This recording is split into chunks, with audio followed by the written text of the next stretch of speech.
My internet's trash, so this won't go through. But hey Siri, what's the weather like?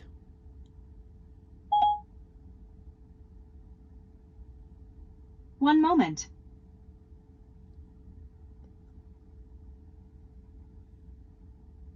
Still working. Yeah, it's not going to work.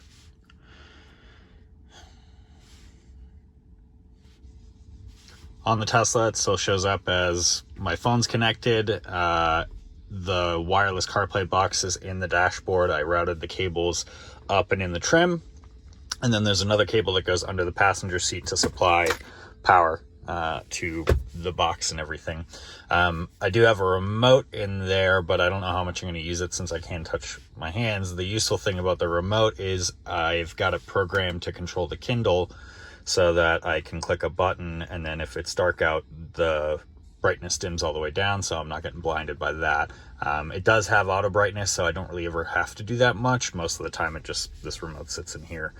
But it's, handy to have. If you don't want to actually touch anything, you can just with your, with the remote control everything that you want to do.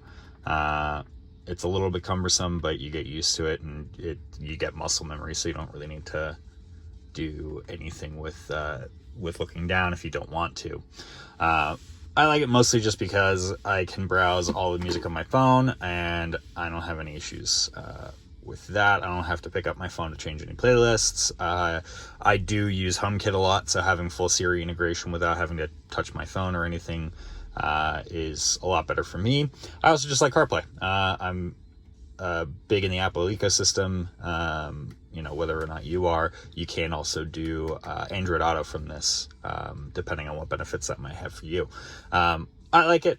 Not everybody might. Some people are going to hate this. It is what it is, but it works well for me. So what are you guys' thoughts?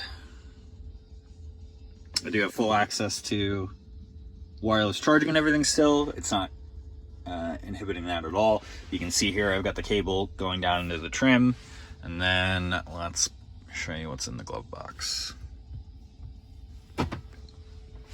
So the cables route to the right side there. That's the box. The other added benefit of doing all this, depending on how much of a nerd you really are, you can run emulators on the Kindle. So I can plug in a wired or wireless controller, or you could just Bluetooth directly to the Kindle and use your favorite emulator app to play games while you are just kind of hanging out and waiting for the car to charge, if you want to. Anything else, running on a Kindle or on Android will run on this. I was at a supercharger earlier. The nice thing was having Netflix on my screen here, and then having the Tesla app up on the Kindle to see the charging status while I left my phone charging. It's just having the option to do all this that's pretty fun for me. This is also just a project.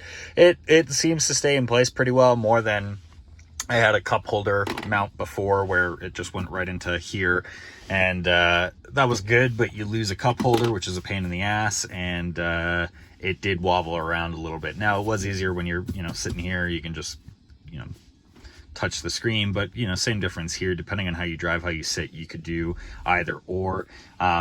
I think this looks way cleaner than where it was before, so let me know your thoughts.